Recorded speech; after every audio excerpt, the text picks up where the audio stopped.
G'day, this is Chris Savage from RL Ministries in Australia, welcoming you to this session of the book of Ezekiel. I pray that it will be of benefit to you and help you in your Christian growth. Thank you for coming along. Thanks for coming along. We're into session 16. We're going to start off in chapter 22, verse 23. Now, we're continuing on here with the judgments against Israel. We finished off last session where we saw there were two judgments. There were two results of judgment. There's a dispersion, out of a worldwide dispersion out of the land, and that happened, we said, after 70 AD. And the second part of the judgment was going to be a smelting furnace in Jerusalem.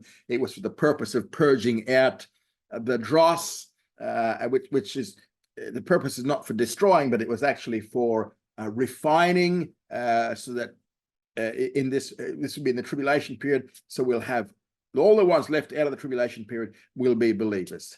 So the purpose of melting is not for destruction, but actually for purging. Okay, so, and when it's all finished, they'll know that Jehovah is God, and that will lead to their salvation. All right, let's go into this session now. So we're continuing on here. We have the corruption of all the classes now. We had various lots last session. Now in verse 23 to 31, he again now returns to the theme of why this type of judgment is coming. And once again, the primary emphasis here is on the leadership. There's also a statement about the people, but by and large, it has to do with the leadership. As we know, wherever the leaders lead, the people follow. Here we're going to read from 23 down to 28, just to cover the leadership here. And the word of Jehovah came unto me, saying, Son of man, say unto her, you are a land that is not cleansed, nor rained upon in the day of indignation. There is a conspiracy of her prophets in the midst thereof, like a roaring lion ravening the prey. They have devoured souls, they take treasure and precious things. They have made her widows many in the midst thereof. Her priests have done violence to my law and have profaned my holy things.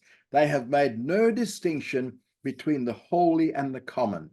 Neither have they caused men to discern between the unclean and the clean. And they have hid their eyes from my Sabbaths, and I am profaned among them. Her princes in the midst thereof are like wolves ravening the prey to shed blood and to destroy souls, that they may get dishonest gain. And her prophets have daubed for them with untempered mortar, seeing false visions and divining lies unto them, saying, Thus says the Lord Jehovah, when Jehovah has not spoken. Okay, so again, now, while these verses deal with the corruption of all classes, which we're going to see a little bit later on with the people within the Jewish society, by and large, with just one exception, the emphasis here is upon the classes of leadership, which we just read. In verse 23, God's word comes once again to Ezekiel. In verse 24, he describes the state of the land. Thou art a land that is not cleansed, so it's not refined as metal is. The dross of sin is still there, and because of this, neither is it rained upon in the day of indignation. Now, the time of the indignation is a time of the tribulation. That is more or less an introduction now to the rest of the chapter, because he now is going to spell out exactly why the land is not cleansed, and so the indignation has to come. First of all, in verse 25, we have the prophets. Look at the prophets first up.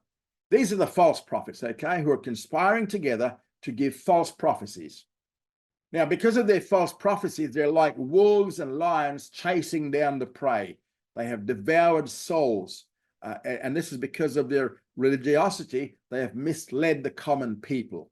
They're prophesying for gain. You know, the more money you give me, the better prophecy I'll give you. So the degree of comfort in their prophecies is determined by the amount of treasure and precious things given to them in payment. And woe to those who refuse to recognize them as prophets. It says they'll make widows of their wives. Point of this verse is, for the most part, they were all false prophets of this period of time, with very few exceptions like Ezekiel and Jeremiah and even Daniel. Even though Daniel is not amongst the prophets, but he prophesied. In verse 26, he turns to another class of leadership, which is a priesthood. And her priests have done violence to my law. Now, they were supposed to be the teachers of the law, but by taking the lead in violating the law, they had done violence to it. Remember, the priesthood were the ones who were supposed to take care of the holy things and had profaned them, right? And according to Leviticus 10:10, the priests were to teach the people how to distinguish between that which was sacred and that which was common. But they hadn't done that. Neither had they been able to teach the difference between the unclean and the clean. This was their responsibility as priests. So this is according to the obligations we find in Leviticus chapter 10, verse 11. Leviticus 10, verses 10 and 11 tells us these things. So those who were supposed to lead in the observance of the Sabbaths were taking the lead in profaning them. So the point of verse 26 is the priesthood was unfaithful to their sacred trust. They failed. Now we go to the princes in verse 27. Just like the prophets, they are like wolves ravening the prey. They also go out to shed blood and to destroy souls. Why? That they may get dishonest gain. And so the point of this verse is that the rulers are actually despoiling their own people in order to enrich themselves. Then in verse 28, he comes back to the prophets again. They have daubed for them with untempered mortar. This is a reaffirmation of something Ezekiel said right back in chapter 13, verses 1 to 23. Now, what's this untempered mortar? This untempered mortar, it's just a whitewash over a wall that is built simply by putting one stone upon another. That kind of wall, you can keep animals out, but it's useless as a defense against an army. It just gets pushed over. So this whitewash we see here was composed of false visions and divining lies. They were using the correct prophetic formula saying, "Thus says the Lord Jehovah." Actually, we hear that today. The trouble was God had not revealed himself to them to say anything. The point is that they were guilty of prophesying falsely and therefore guilty of giving false hope to their people. Now, we come to the people, the ordinary common people in verses 29 to 30. The people of the land have used oppression and exercised robbery. Yes, they have vexed the poor and needy and have oppressed the sojourner wrongfully. And I sought for a man among them that should build up the wall and stand in the gap before me for the land, that I should not destroy it. But I found none. Therefore have I poured out mine indignation upon them. I have consumed them with the fire of my wrath. Their own way have I brought upon their heads, saith the Lord Jehovah. Now, so far, what we've seen is that everything has pointed directly at the leadership of Israel. But in whichever, as we said, in whichever way the leaders directed, the people tended to follow. So in verse 29, we now discover what the people do in light of what their leaders were doing. The people of the land have reflected the attitude of the leaders by using oppression and have exercised robbery. They've just followed their leaders. They've taken advantage of the poor and the needy, and they've oppressed a sojourner wrongfully. The point of this verse 29 is to show that the people also disobeyed the Mosaic law. Now in verse 30, God described his own search. He said, I sought for a man that should build up the wall and stand in the gap before me. But no such man was found. And therefore, judgment now had to fall. And in verse 31, the judgment of God is described. Therefore, what's therefore for? Because of verses 25 to 30, therefore have I poured out mine indignation and consumed them with the fire of my wrath. Their own way have I brought upon their heads. So in verses 23 right down to 31, Ezekiel again reemphasizes why the judgment of the Great Tribulation, which he spelled out earlier in the chapter, has to come. Now we see two sisters. We see the story of Aholah and Aholibah. This is in chapter 23. Chapter 23, verses 1 to 49. We're going to get down to verse 43. In chapter 16, there was an allegorical story about the unfaithful wife, which we saw back then. Now here we have another one which makes essentially the same points. But this time it's a story about two sisters, Aholah and Aholibah. Now, because of what is said about them, no one is likely to actually choose these names, these biblical names for their own daughters. Okay, we look at verses 1 to 4 for the two sisters. The word of Jehovah came again unto me, saying, Son of man, there were two women, the daughters of one mother, and they played the harlot in Egypt. They played the harlot in their youth. There were their breast pressed, and there was handled the bosom of their virginity.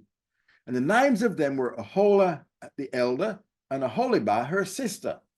And they became mine, and they bare sons and daughters. And as for their names, Samaria is Aholah, and Jerusalem Aholibah. Now, this is actually the last prophecy in this series, because chapter 24 comprises some conclusions concerning these prophecies against Judah. Now, in verse 1, and the word of God comes again to Ezekiel, and in this story, he's going to give us a summary parable of both the political and religious prostitution of these two nations, the northern kingdom of Israel, southern kingdom of Judah. The background concept here is that Israel is the wife of Jehovah, but she's an unfaithful wife. And when the Jews are looked upon as a single unit, just as, one house, then the picture is singular. It's the wife of Jehovah. When the two kingdoms, the northern and southern kingdom, are in view, Israel and Judah are looked upon as two sisters, with one older, the other younger. And both of them are viewed as the wives of Jehovah. Now, this principle is already given in Jeremiah chapter 3, verses 1 to 25.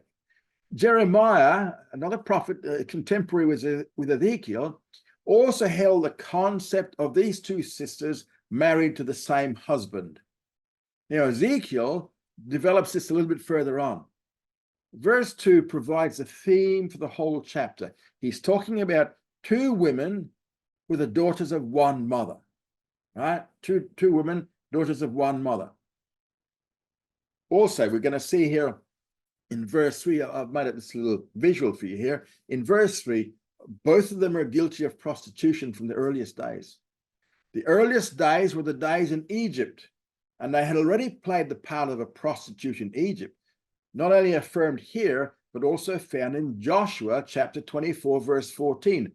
It's on your screen there, Joshua 24, 14, 2 Kings 21, verse 15, and then Amos 5, 25 to 26. The point he's making here is that they learned to play the part of a prostitute in the land of Egypt in their youth.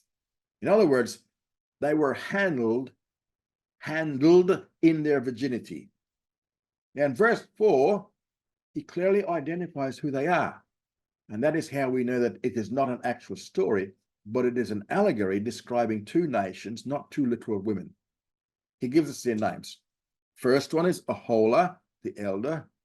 The meaning of Aholah is her tent. She is the elder, not in the sense of chronology, but older in the sense of being larger or bigger. Now, the word tent refers to a religious shrine, religious place of worship. Remember the tabernacle, that was a tent. Now, the other one is Aholibah, which means my tent is in her. Thus, Aholah means her tent. Aholibah means my tent is in her. He goes on to say that they became mine and bore sons and daughters. They were both married to the same husband, Jehovah. Then he says that Aholah represents Samaria. The northern kingdom, with its capital at Samaria, set up her own private worship shrine, which was a worship of the golden calf. Aholibah represents Jerusalem. Now, God is speaking, so this is talking about God's sanctuary being in Jerusalem. So Jerusalem, Aholibah, had God's tent, which was a temple, whereas Samaria, Aholah, had her own tent or her own temple.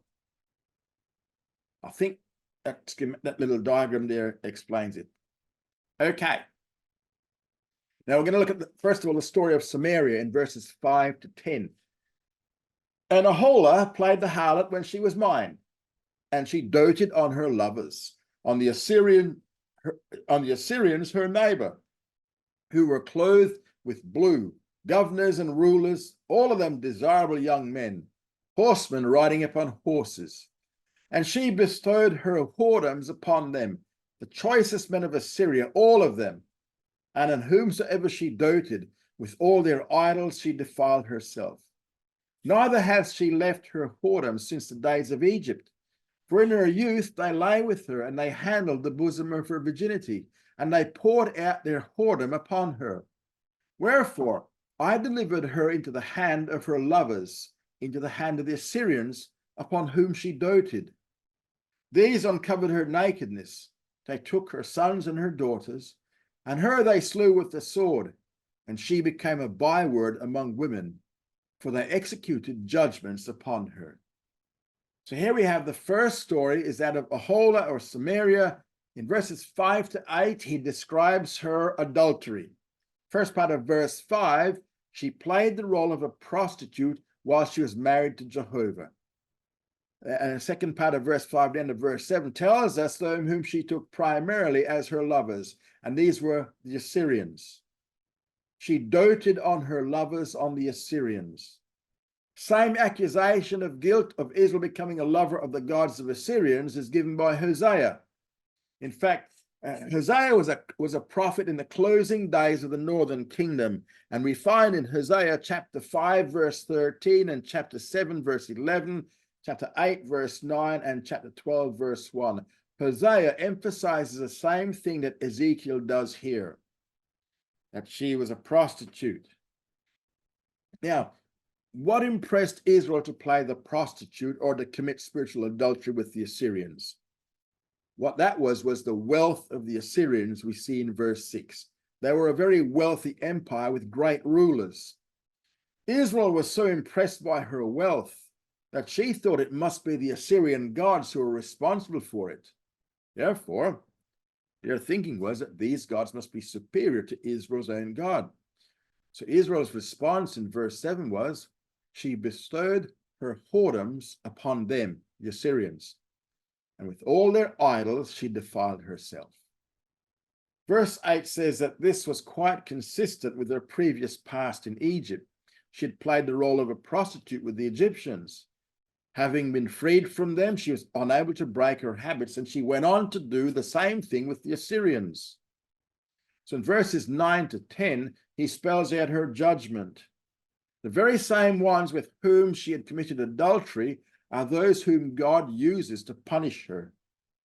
Wherefore, I delivered her into the hand of her lovers, the Assyrians, upon whom she doted. Israel had committed spiritual adultery by worshipping the idols of the Assyrians. And in verse 10, we see the description of the judgment.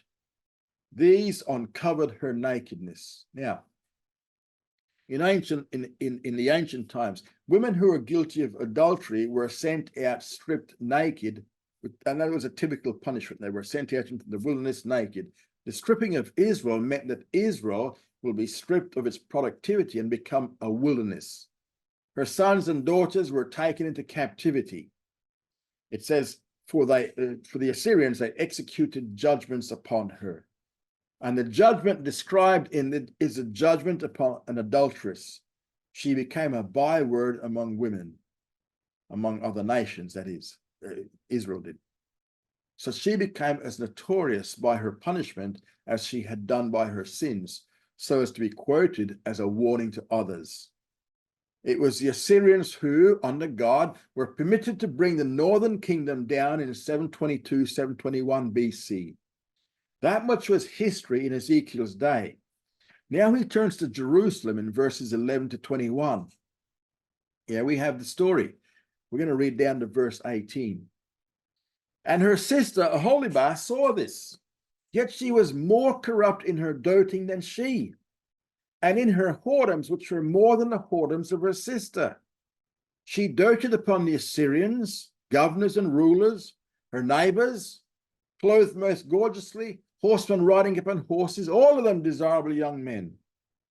And I saw that she was defiled. They both took one way. And she increased her whoredoms, for she saw men portrayed upon the wall, the images of the Chaldeans portrayed with vermilion, girded with girdles upon their loins, with flowing turbans upon their heads, all of them princes to look upon, after the likeness of the Babylonians in Chaldea, the land of their captivity. And as soon as she saw them, she doted upon them, and sent messengers unto them into Chaldea.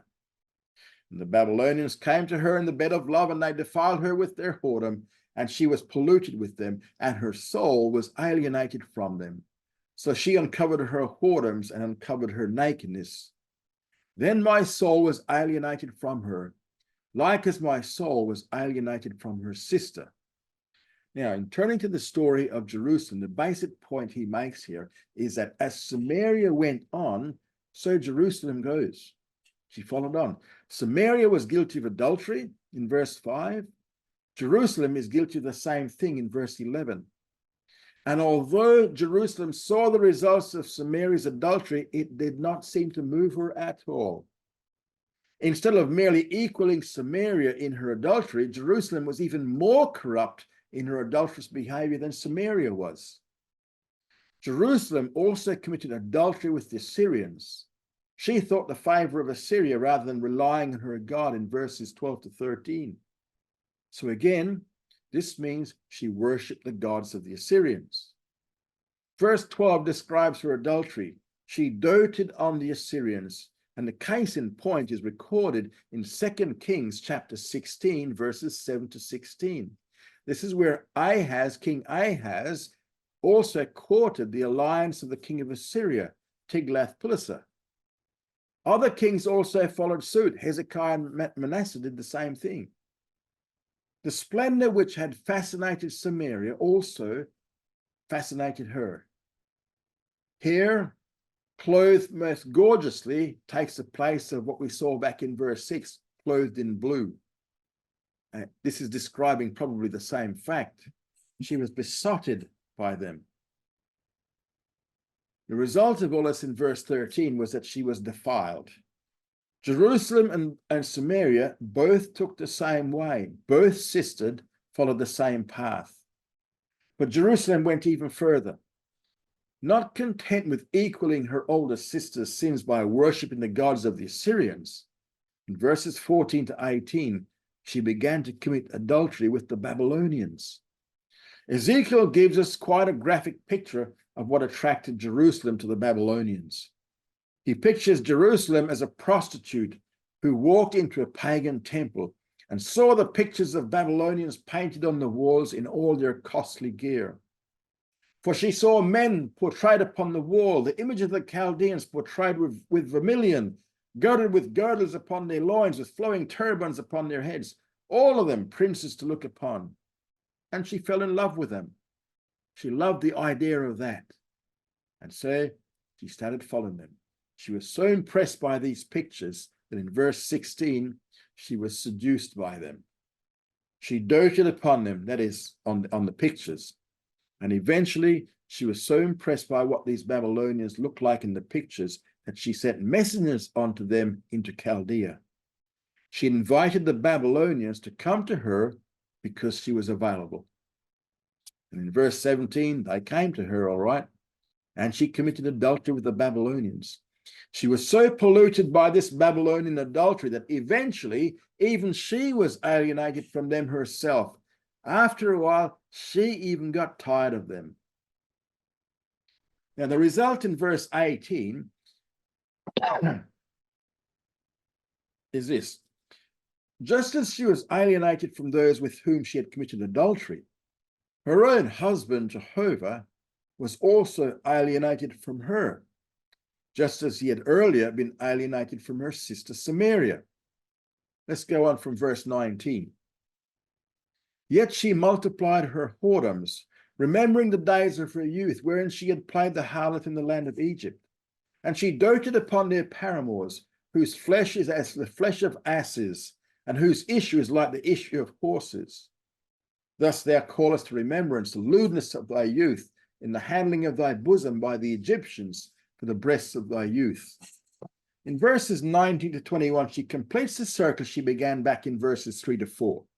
That is, she once again committed adultery with the Egyptians. In verse 19, it says she multiplied her whoredoms or her prostitutions. Remembering the days of her youth when she'd played the harlot back in the land of Egypt. So what had started in Egypt had continued in it to the very end where it whole circle went back into Egypt again. Now in verse 20, Ezekiel gives a rather graphic description here. Most translations actually hide what the Hebrew says, except in the NIV, the New International Version. The New International Version in verse 20 says this: There she lusted after her lovers, whose genitals were like those of donkeys, and whose emission was like that of horses. Now, this is one of those verses which gave the rabbis problems, so it was not permitted to be read in a mixed congregation. Now, the basic point of verse 20 is that just as a prostitute is likely to be attracted to sexual potency, so Judah was allured by the power of Egypt. And this actually came true within Ezekiel's own time under King Zedekiah. Moving on to verse 21, the remembrance of the beginning. Thus thou callest to remembrance the lewdness of thy youth, in the handling of thy bosom by the Egyptians for the breasts of thy youth. Now we're going to see the punishment of Jerusalem in verses 22 to 35. This rather lengthy section can be divided into 4 separate oracles, which we're going to see, which Ezekiel will now spell out. They begin with verses 22, 28, 32, and 35. The first oracle we see in verses 22 to 27. Therefore, O Aholibah, thus saith the Lord Jehovah, behold, I will raise up thy lovers against thee, from whom thy soul is alienated, and I'll bring them against thee on every side. The Babylonians and all the Chaldeans, Pekod and Shoa and Koa, and all the Assyrians with them, desirable young men, governors and rulers, all of them, princes and men of renown, all of them riding upon horses. They shall come against thee with weapons, chariots and wagons, and with a company of peoples. They shall set themselves against thee with buckler and shield and helmet round about. And I'll commit the judgment unto them, and they shall judge thee according to their judgments. And I will set my jealousy against thee, and they shall deal with thee in fury. They shall take away thy nose and thine ears, and thy residue shall fall by the sword. And they shall take thy sons and thy daughters, and thy residue shall be devoured by the fire. They shall also strip thee of thy clothes, and take away thy fair jewels. Thus will I make thy lewdness to cease from thee, and thy whoredom brought from the land of Egypt, so that thou shalt not lift up thine eyes unto them, nor remember Egypt any more. Now, each of these oracles begins with the words, thus says Jehovah. And it is this phrase that's going to mark each one from the other. All right, so this will start each oracle. First oracle we see here, verses 22 to 27. It's a judgment for having foreign lovers. And in verse 22, he tells us about the punishment that Jerusalem will receive at the hands of these foreign lovers. Therefore, what's it therefore? Because of what has already been stated previously. O Aholibah, behold. That is because of what is said in verses 11 to 21. In verse 22, God will raise up Jerusalem's lovers, from whom thy soul is alienated against her. He's going to bring them against Jerusalem on every side. Enemies on every side. In verse 23, he tells us who these lovers happen to be. He mentions the Babylonians. The Babylonians were the most prominent majority group in the area or kingdom of Babylonia. Then he mentions all the Chaldeans. These were the other tribes in Chaldea, apart from the Babylonians, that is, east of the Euphrates River on the eastern border of Babylonia. He mentions 3 of them, and we mentions Pekod, which in ancient writings is the same as Pukudu, P-U-K-U-D-U. The second group is Shoa, which corresponds to the name of Sutu, S-U-T-U in ancient literature. Then Koa, which corresponds to Kutu or Skutu, S-K-U-T-U or Q-U-T-U. It's a tribe in ancient writings. Okay, now, Then Ezekiel mentions all of the Assyrians with them. So these are then described as desirable young men, governors and rulers, all of them, princes and men of renown, or counselors, all of them riding upon horses. Again, this picture emphasizes the virility of Jerusalem's past lovers, who are all now going to be used by God to punish Jerusalem. In verse 24, God's judgment is indeed going to be executed. And they shall come against thee, this judgment is set, and they'll come against Jerusalem with three things: weapons, chariots, and wagons, along with a company of peoples. Once all of these things arrive, they shall set themselves against thee also with three things, with buckler, shield, and helmet round about. So all of these things are in preparation for siege and for war. This is God's judgment, but he will commit the judgment unto them, and they shall judge there according to their judgments. So this is God's judgment. Okay. The basis for why this judgment is coming is found in verse 25, which happens to be God's jealousy. I will set my jealousy against thee. Then he shows exactly how God's jealousy is going to be spent. First of all, they shall deal with thee in fury. Second, they shall take away thy nose and thine ears. The removal of the ears and nose will obviously mean the total disfigurement of anyone's beauty. The most beautiful woman in the world has her ears and nose cut off, she'll suffer instantaneous destruction of her beauty.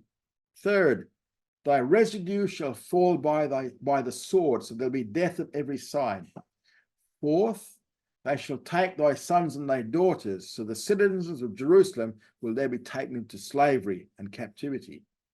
Fifth, and thy residue shall be devoured by fire. So that which is left behind will be destroyed by fire. So these are the 5 different ways by which God's jealousy will be spent against Jerusalem.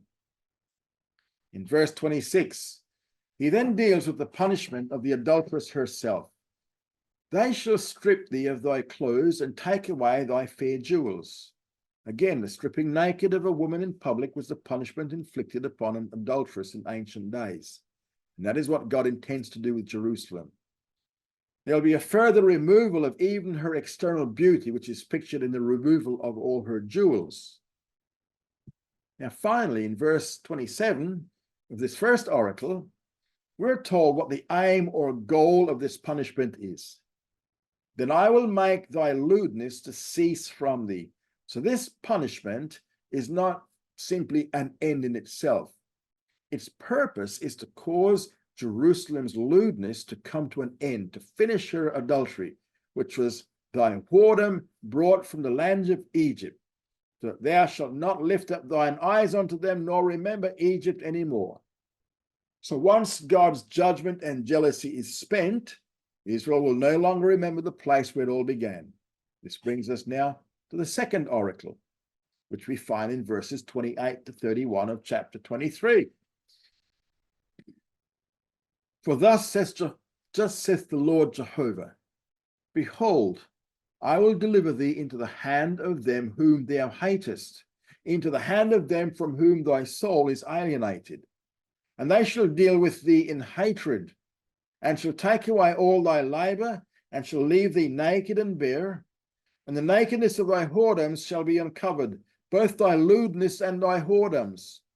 These things shall be done unto thee, for that thou hast played the harlot after the nations, and because thou art polluted with their idols, thou hast walked in the ways of thy sister.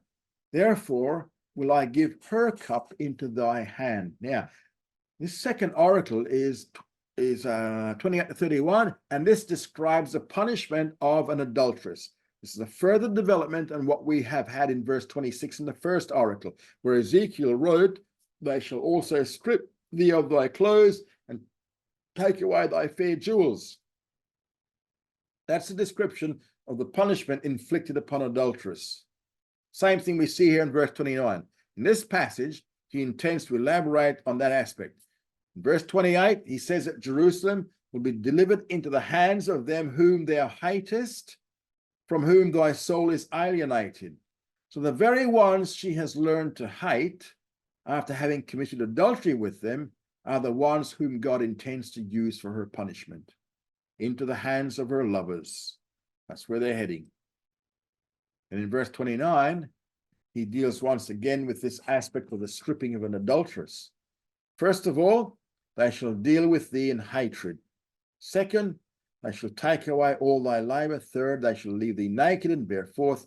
The naked of thy whoredoms shall be uncovered. Fifth, both thy lewdness and thy whoredoms.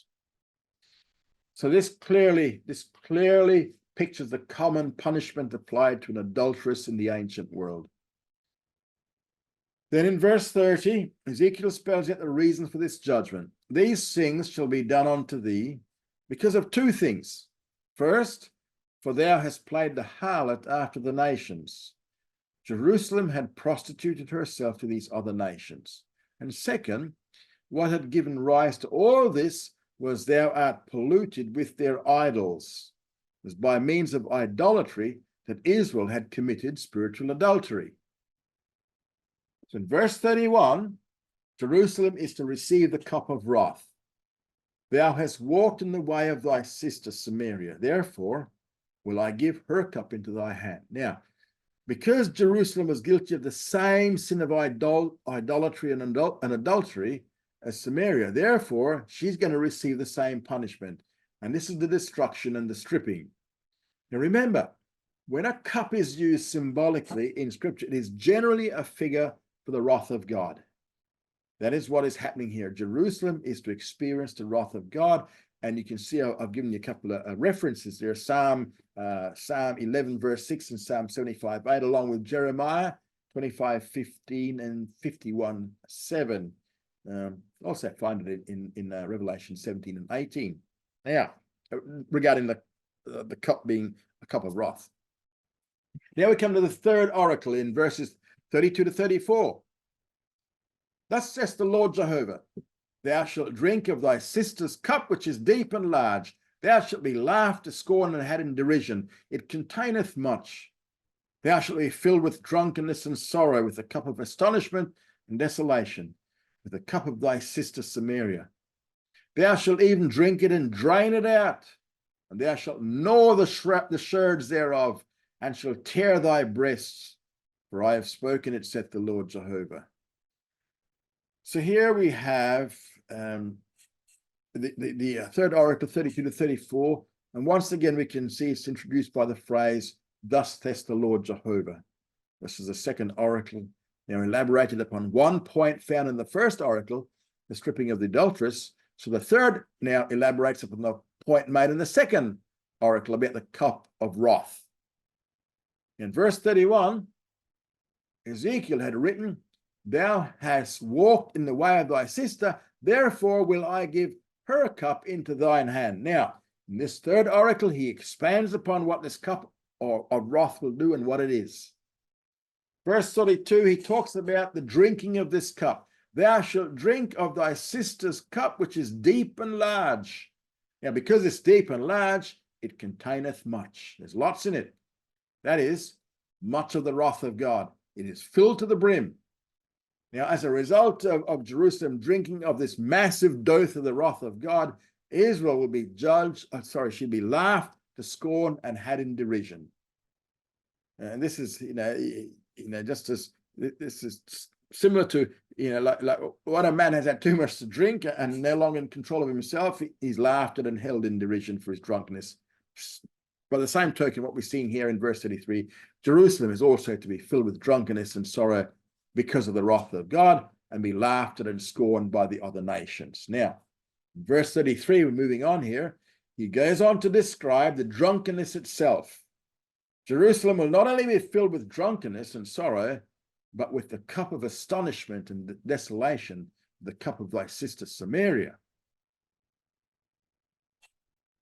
Verse 34 points out the totality of the drinking and the resulting drunkenness and the judgment that will be poured out.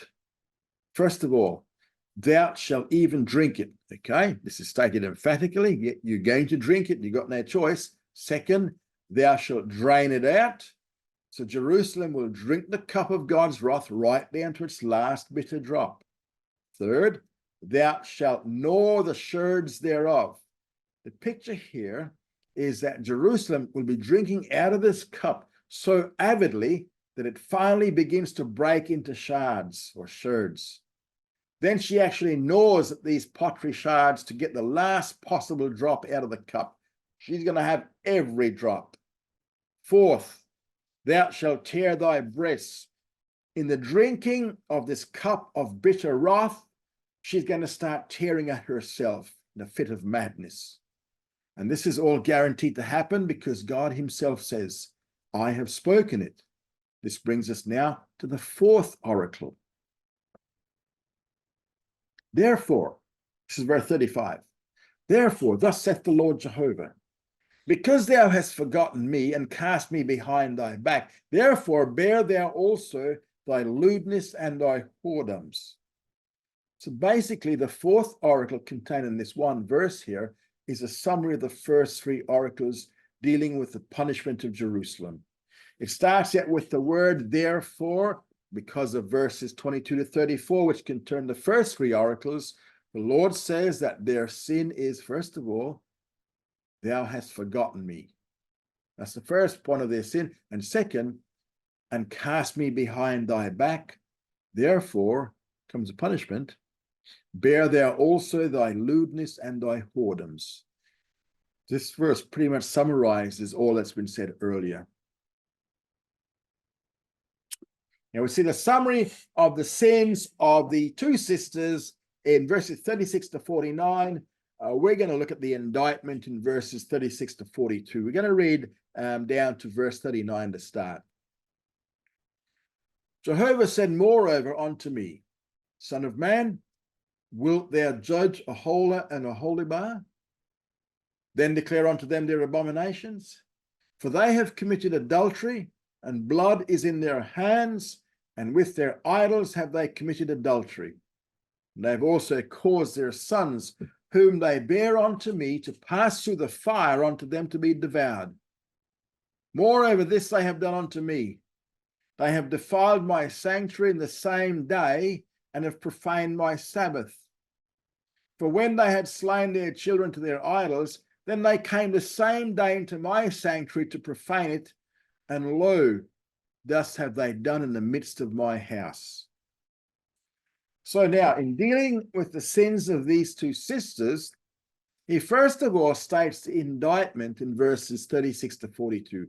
In verse 36, he gives us the objects of the indictment. Jehovah said moreover unto me, Son of man, wilt thou judge? So Ezekiel himself is now asked by God to do the judging between these two, Aholah, which is Samaria, and Aholibah, which is Jerusalem. And in doing so, he is to declare unto them their abominations. Now, that is a theme of the summary in this section. It's to declare to Samaria and Jerusalem what their abominations are in the form of an indictment. And by doing so, Ezekiel will be summarizing not only this chapter, but chapters 20 through 23. Now, in verses 37 to 39, he accuses these two sisters of religious adultery. In verse 37, he makes it clear that this is indeed what they're guilty of. For they have committed adultery. Blood is in their hands, and with their idols have they committed adultery. From the Mosaic concept of the Old Testament, it is by means of idolatry that Israel commits spiritual adultery.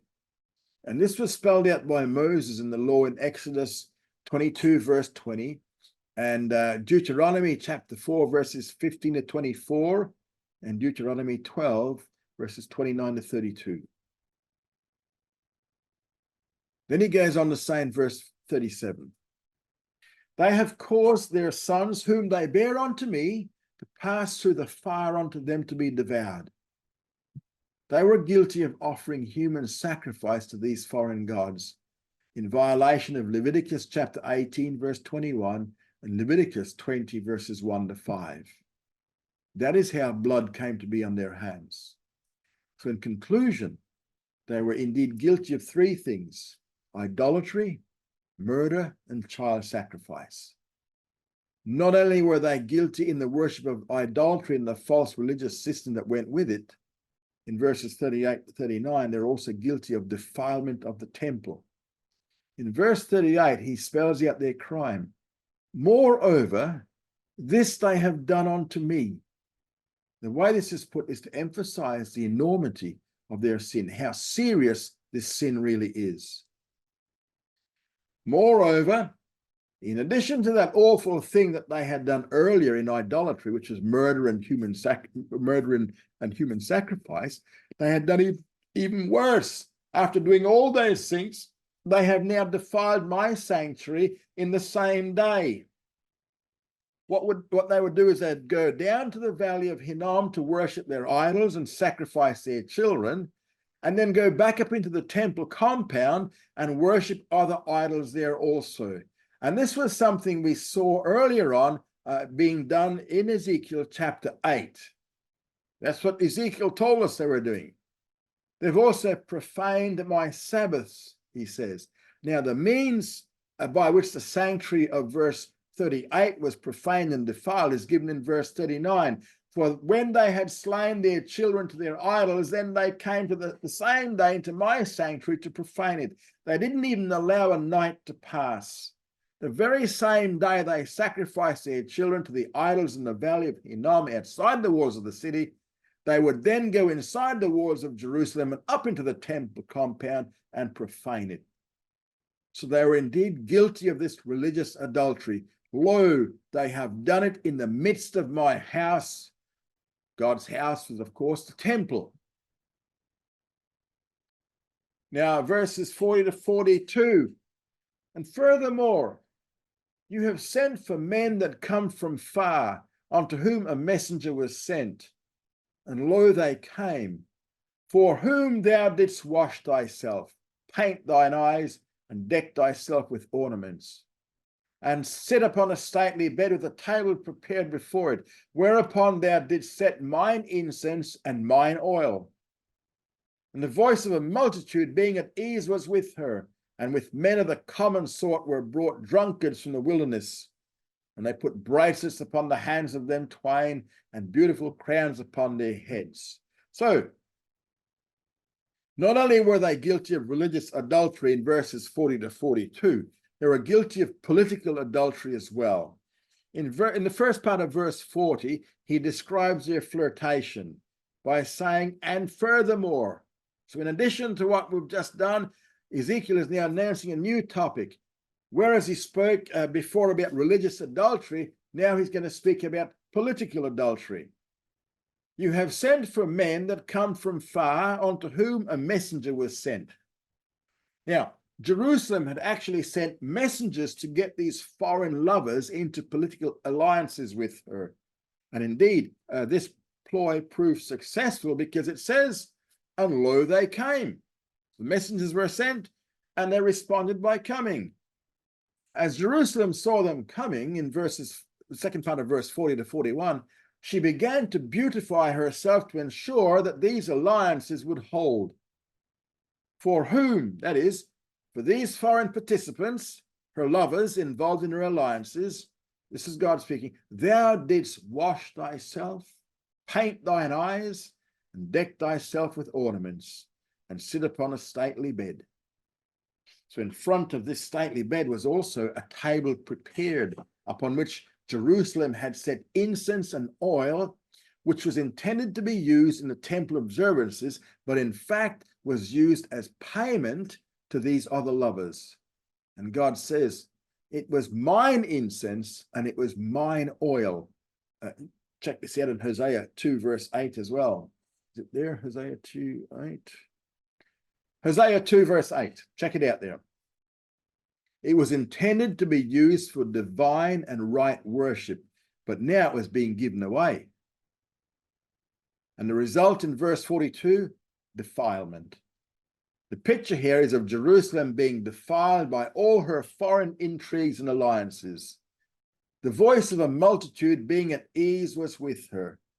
The people were very easy, for they thought themselves very safe and happy now that they had such powerful allies. Everything's going to be safe from now on. Eat, drink, and be merry. The men of the common sort were there to grace the solemnity of the whole thing, and also to increase the crowd numbers. And with them were brought drunkards. Now, the word drunkard here could be translated as Sabaeans. So it's either they brought drunkards or Sabaeans from the wilderness that would drink health to the prosperity of this alliance. Whoever they were, in honor of the ambassadors, they put bracelets upon their hands and beautiful crowns upon their heads, which made the whole cavalcade appear very splendid indeed. Now, having stated the indictment by summarizing everything from chapter 20, chapter 23 ends with a summary of the punishment, which we'll see next session. So, thank you for coming along. Study hard, grow strong.